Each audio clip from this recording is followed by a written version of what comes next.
Ja. Det er tid til gravel-race. Hej og velkommen til Gravel Race. Mit navn er Mads, og jeg er vært her på podcasten. I dagens episode, der går vi semi-international, så det betyder også, at du skal høre mig klare den igennem på noget danglish. Jeg har rigtig fint besøg af det norske powerhouse, Simen Nordahl Svendsen. Simen han kommer med den klassiske norske baggrund fra noget langrend, hvorefter han brugte sine teenageår på landevejen. I 22, der begynder han så småt at dyppe sin tær i noget gravel, og i 23, der tager det så ellers for alvor fart.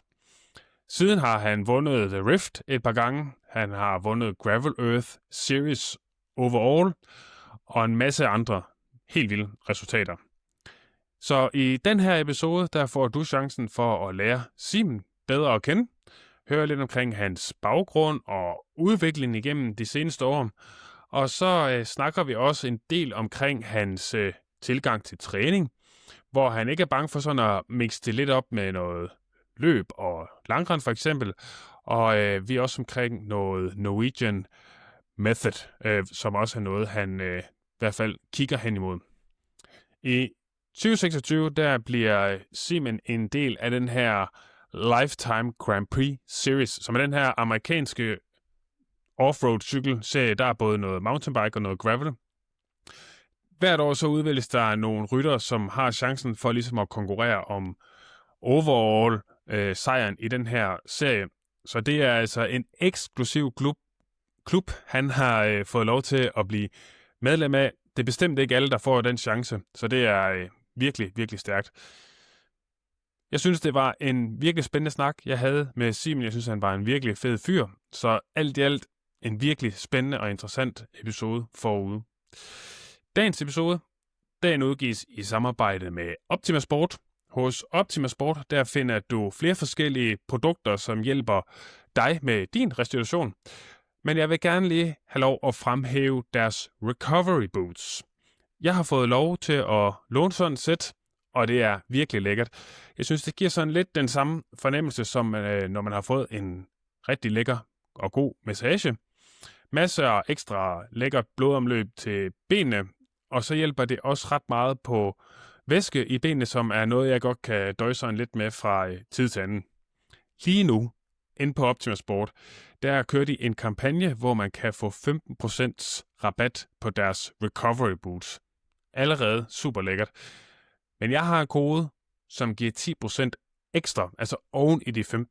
Så der er virkelig gode penge at spare lige nu, hvis du kunne tænke dig at få fingrene i sådan et sæt recovery boots. Koden er bare gravel. Helt simpelt. Jeg skal nok lige smide link til Optima Sport og rabatkoden. Det kommer i beskrivelsen, så du behøver ikke at skal finde pen og papir frem. Men tjek Optima Sport. Brug koden gravel. Og så er der gode penge at spare. Med det sagt, lad os komme i gang med dagens episode. Vi ses på gruset. Det er tid til gravel-race. Hej Simen, og velkommen til Gravel Race. Tak. I think we will do this one in English, or Danglish, as we call it in Denmark. So people don't get lost in the Norwegian words. Yeah, I think that's an okay way to do it, so we don't just ask each other say again every 2 seconds. But, Exactly. And it might also be a good opportunity for you to practice your English ahead of the up-and-coming season, where you will definitely get a chance to speak lots of English. hopefully, yeah. Yeah. Cool. Well, Simen, are you still in Sierra Nevada? Yeah, so I'm not up in the mountains, but I'm down towards the coast in a small town called Velez de Banadea, which is just a small country village at the bottom of the Sierra Nevada mountains. To get a little bit more Spanish climate than those crazy guys who are staying on top of the mountain. Yeah, I can see that the weather is not really optimal for bike riding at the moment up there. No, I saw quite a lot of guys from UNOX were doing an altitude camp up there now, and it seems like they are just smashing out the hours on the indoor trainer. Yeah. They're not even riding outside, so I think it's okay to be down at sea level. And be able to actually ride a bike. Yeah, exactly, and get a bit of tan lines. Yeah, a little bit. I got my first little bit of redness on the skin yesterday. Oh, it's been a bit of a rainy couple of weeks, but now the sun is coming out, so all is good. Nice. Are you going to do Santaval in the coming weekend? Yeah, I'm leaving for Girona tomorrow, so yeah, I will race Santaval Saturday, Sunday with pass racing. Yeah, nice. For the people listening who might not be totally familiar with you, of course, as you mentioned, you are part of the pass racing team. You were last year as well. You have lots of great results by now. But could you maybe tell us a bit about your background? When did you start riding your bike? Yeah. So I've started riding a bike probably when I was around 13, 14 maybe. I grew up as a cross-country skier, langrenn, which is which is like a national sport in Norway. So that was my background, and then I got a little bit into cycling from my dad. Like he was in his kind of classic 40 years crisis when you start riding a bike. And then I think I got a little jealous, and then I joined him, and then started with mountain biking, and then switched over to road when I was like 15 probably.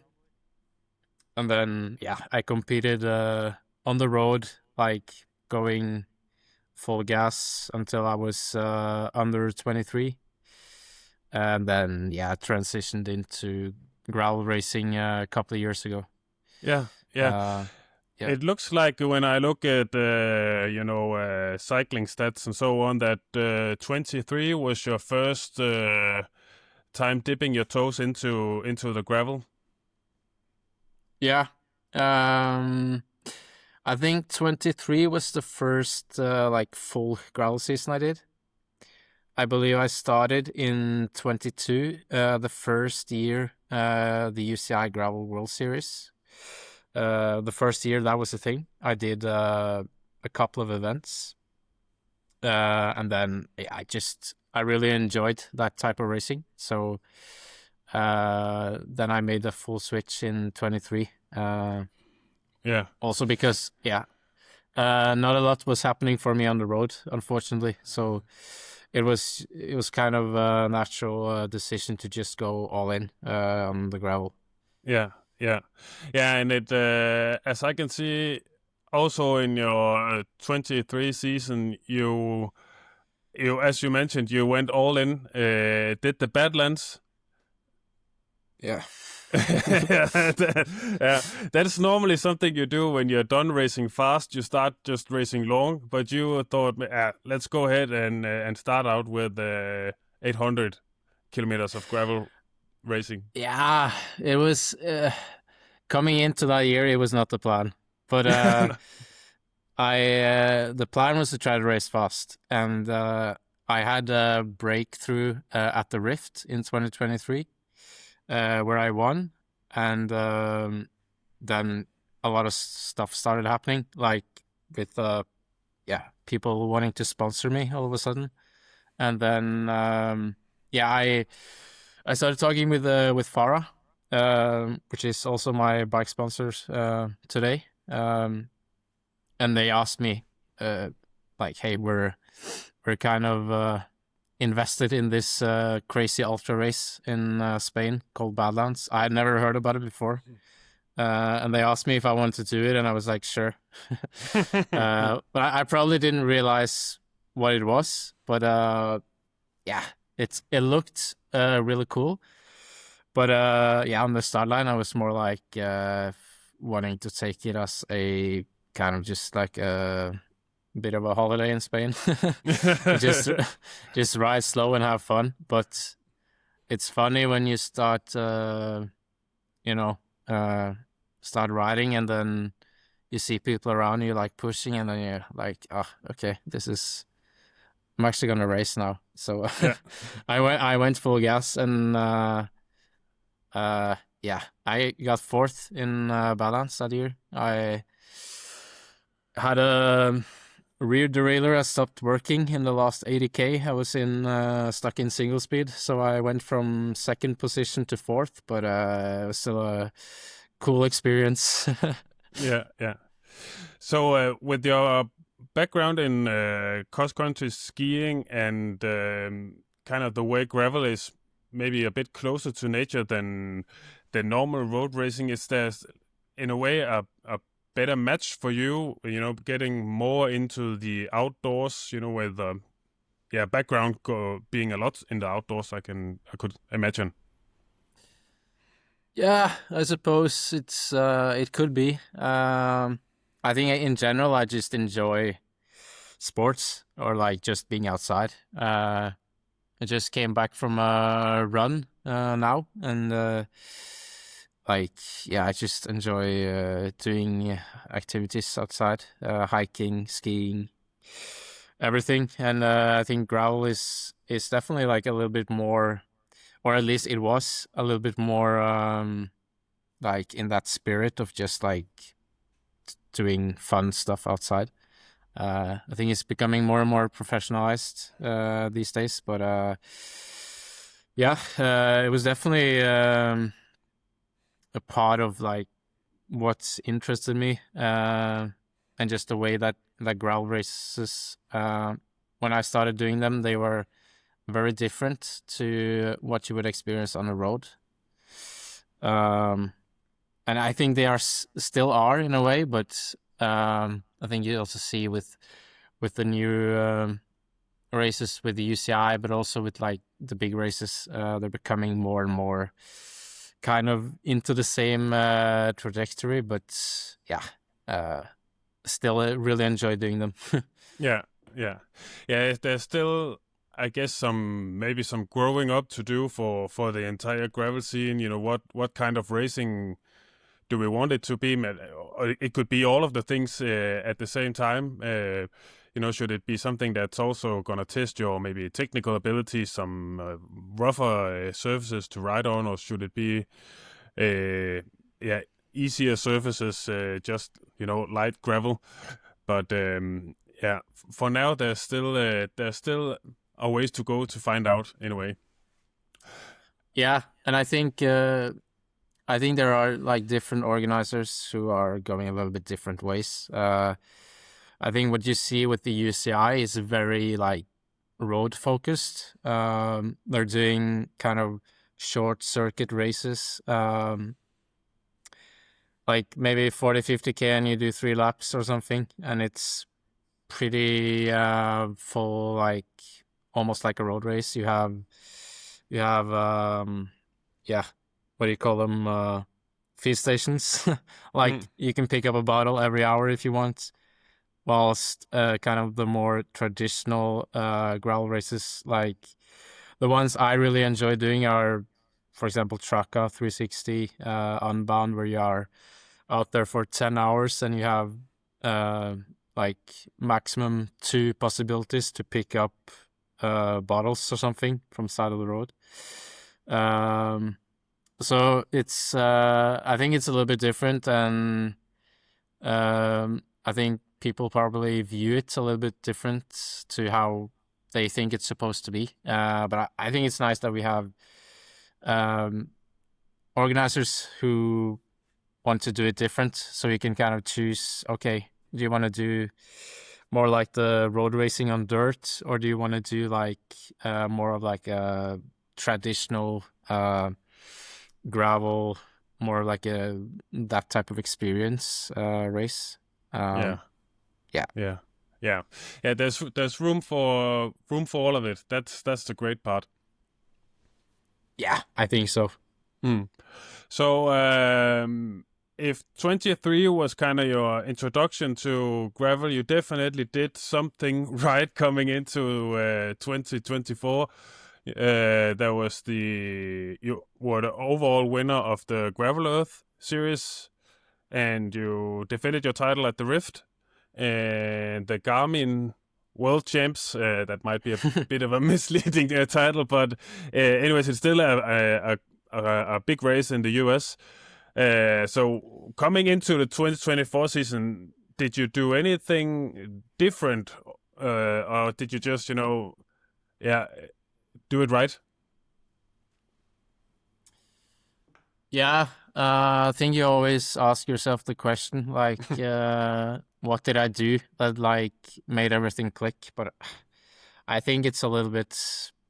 Sometimes it just works. Like, I know I rode my bike a lot, did many hours on the bike, and I think just enjoyed racing and like having. I think when you get the ball rolling and you feel good on the bike, and you start getting some results, it's very easy to like keep it going in a way. Like you get the momentum, and I think 2024 was, I just got the momentum rolling early on, and I could keep it pretty much the whole season. But yeah, it was beyond what I expected for sure. Like for for the results, it was way more than I thought. Yeah. So a combination of being in great shape at the right time and growing confidence from making great results. Yeah, I think so. And just when you start, when you get that result in a race and you get the feeling like, yeah, I can do this. Like I know what I can do. Then it's really, when you go into the next race, you just have kind of a different mindset than you normally would. Like you race in a little bit more aggressive way maybe, or like with a little bit more confidence. And then I think it's more easy to like make the right decisions, the right attacks, the right everything. And you just, it's the momentum. It was with me in 2024 for sure. Nice. I also looked a bit at your season from last year, and for sure there were still great results. But were there also maybe a different, I guess 2024 season, there would be lots of people who didn't know you from past results, but coming into the 2025 season, that I guess most people would have an idea of who you were and might not be as willing to let you go. Was that something that you could feel out there in the races, that there were maybe more eyes on you? Yeah, maybe. I don't think that was what was holding me back, though. To be honest, I think there's so many strong riders coming in now into the gravel scene that I don't think you can just kind of pinpoint one person and try to follow them in that way. But I think it was more just a little bit of bad luck at times. Like before the season last year, I set a goal to try to win either the Traka 360 or Unbound, which I consider kind of the biggest races on my calendar. And that was kind of what I focused almost the whole year on, and my training and everything. And I got pretty close in Chaka. I was third. But it was also a day where not everything went right for me. Like I crashed 2 times. I rode quite a while without bottles on my bike because I dropped them. Like it was not a perfect race, but I think coming into that race I was almost probably in my best condition ever. So I know I did a lot of things right last year. It was just it didn't completely click for me in the same way that it had done the year before. And then after track I started struggling with a back injury, which took me out for a solid few weeks. Like I was dealing with it at Unbound, but I really didn't feel good on the bike during that period. And then I had to like kind of take a step back after Unbound and I would start doing some proper rehab on it and try to build on that. And then towards the end of the season I started feeling a lot better. And I think I also had some okay results at the end, but it was I didn't achieve the goal that I set for myself. And I think a lot of people also noticed that, the year before I was winning a lot of races, and then 2025 I didn't. But like in terms of my level in training, when I was feeling good, I know that I made another step forward last year. So I take a little bit of confidence in that what I'm doing is still working, and hopefully I can make it a click again in the coming season. Yeah. Cool. So, and also, talking about the coming season, as we kind of teased in the beginning, you will probably have a chance to talk lots more English during this season because you are going to be part of the Lifetime Grand Prix series. Yeah, that's right. First time doing the Lifetime Grand Prix over in the States. So looking forward to that. Something a little bit new, like a bit of a different challenge that I felt like I needed. Just because I wanted to do new stuff. I feel like if you're always doing the same races, it gets a little bit repetitive and boring. But there's quite a few races over there that I haven't done that are really, really, really big for the Americans. So I'm really looking forward to that, and also doing some mountain bike again. It's gonna be fun. Yeah. So maybe we should, just for the people who are not totally familiar with this series, they select some riders who get a chance to compete like in the entire series and compete for the overall win and of course the prize money that comes with that. So it's a exclusive select group of people that you will be riding against in this series. Yeah, it's getting a pretty like international group of riders actually in the Grand Prix now.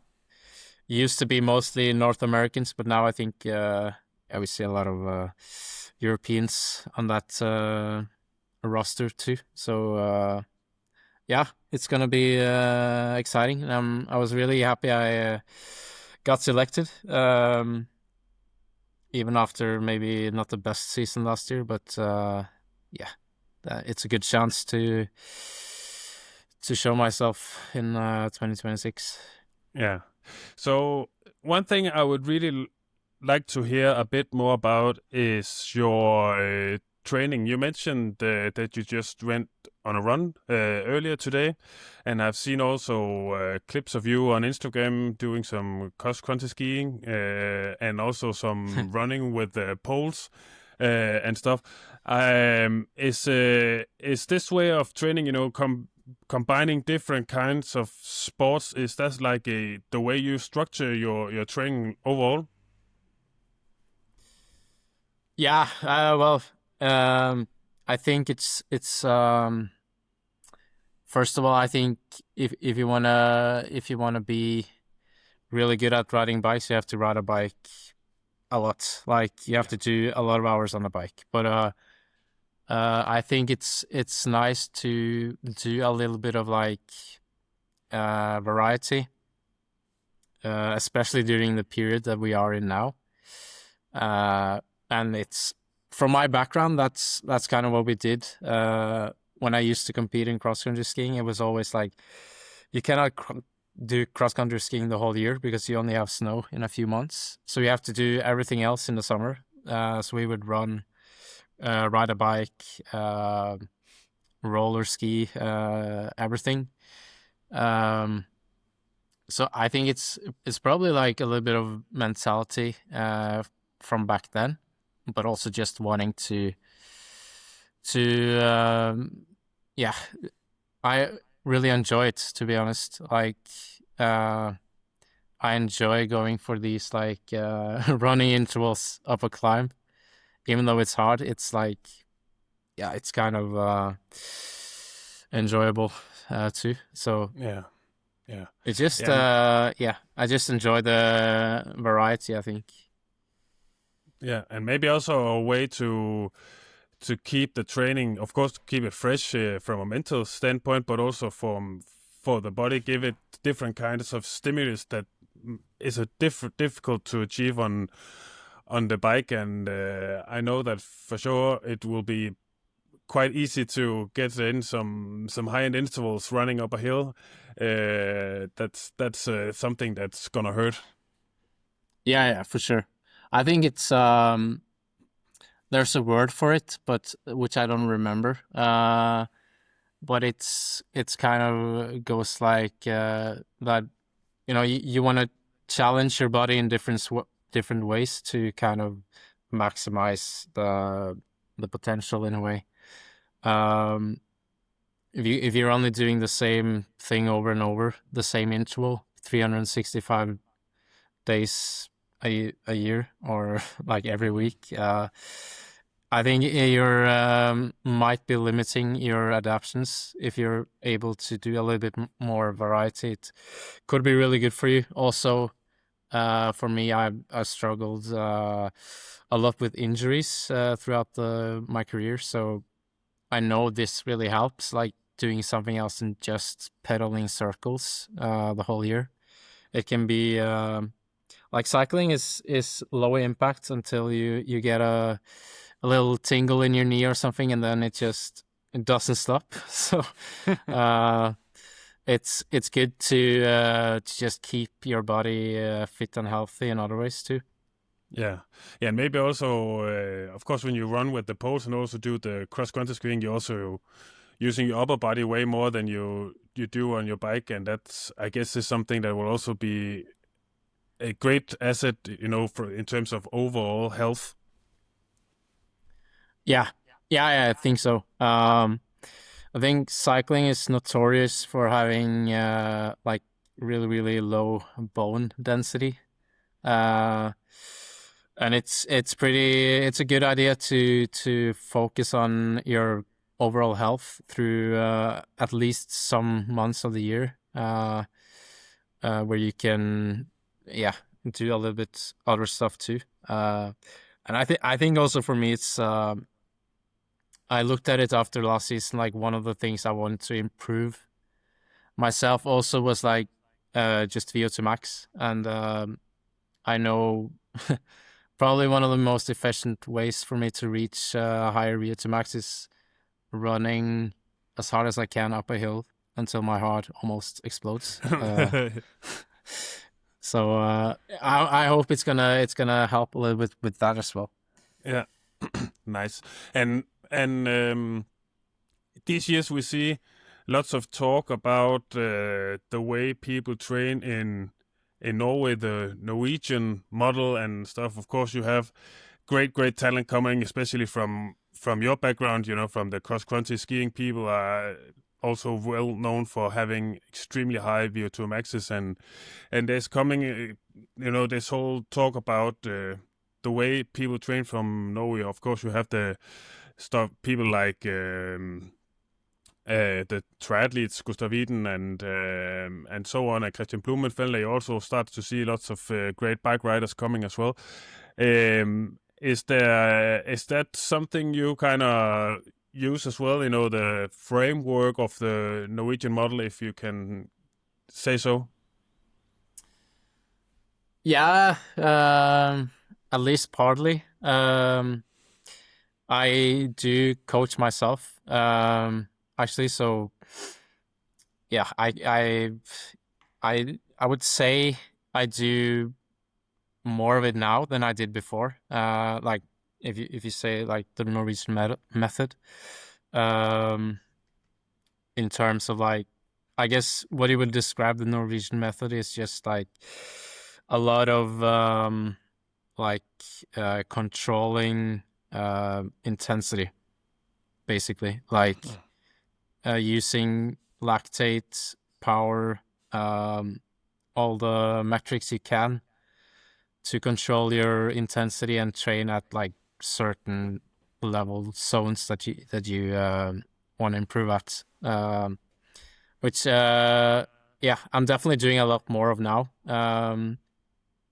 I think I used to be much more I guess less scientific in the last couple of years. When I stopped racing on the road, I sort of just I told my coach I didn't really know what I wanted to do going forward, so I just like kind of started coaching myself and just doing what I want to do, which was just riding like really, really a lot of kind of zone 2 rides and stuff like this, which in retrospect, it's actually, I did very much similar to what I'm doing now. I just didn't realize it.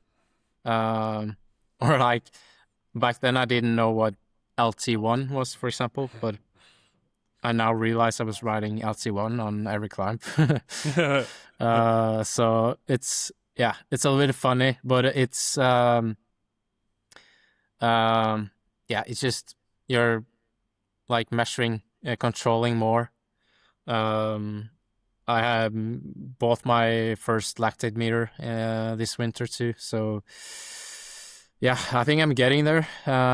Probably not at the same level as the UNOX guys who are measuring their lactate every 20 minutes on every session. But I think I'm getting a little bit more scientific than I used to. Yeah, nice. So that's also so you say you coach yourself. So that's also something I would imagine spend lots of time researching how to do and analyzing and stuff. Yeah, I do definitely read up on kind of science around training, listen to podcasts, try to soak in the knowledge I can, and then I kind of just go on what I feel works the best for me. I think there's definitely pros and cons to having like coaching yourself or having someone else coaching you. I think one of the pros is that you can like really feel like how your body is reacting and adapting to different stimuli. But it can also be like a little bit tricky sometimes, like getting a little bit trapped in a certain in a way, in a certain trajectory. But I do have coaches from the past. I have people around me who I can like talk to if I'm wondering about something, like around training or whatever. So it's not like I'm completely by myself, but I'm strictly speaking, I am coaching myself, but with a little bit of help. Yeah, cool. But it's kind of cool to hear the thing about implementing different kinds of sports. And I guess back in the days before Swift and home trainers that was worth riding, people were doing lots more. If you were a bike rider, you might be running a lot more during the winter. But nowadays, most people just, sit on Swift, and that's great training as well. But it's pretty cool to hear that you actually in that way go a little back old school in terms of training. Using different kind of ways to improve yourself. I think that's quite inspirational, and maybe something lots of people could learn something from, to kind of maybe do a bit of running or whatever works for them. Well, yeah, I think for me at least, it's just that I ride a bike professionally now, so I do it the whole year, and I feel like I'm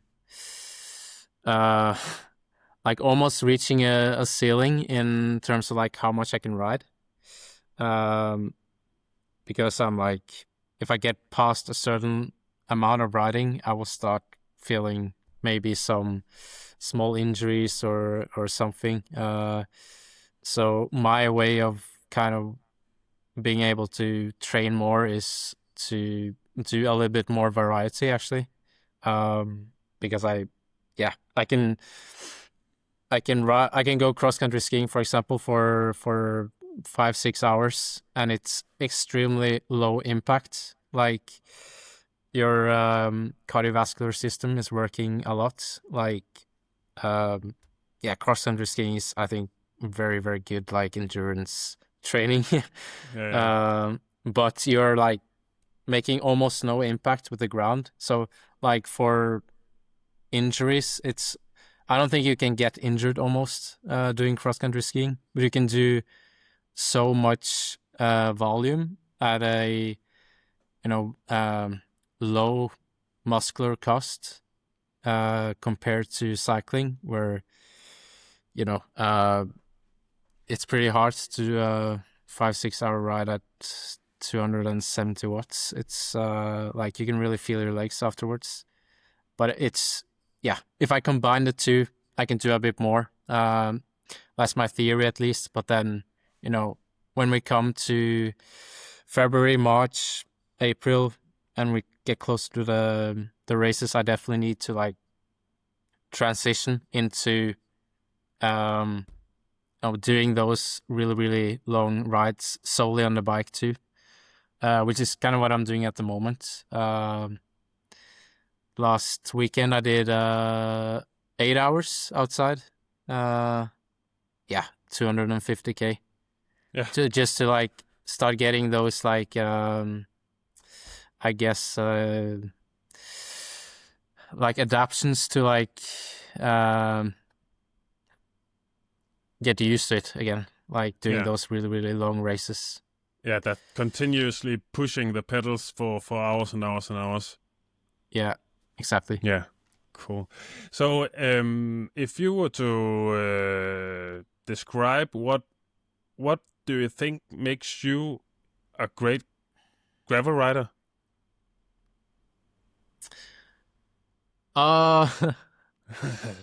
Probably well, I think what suits me with gravel is the endurance aspect, because I'm not, strictly speaking, I'm not very talented in VO2 max or like threshold. If I go do a 20-minute climb locally in Oslo, I think there's a lot of amateurs that could give me a beating, actually.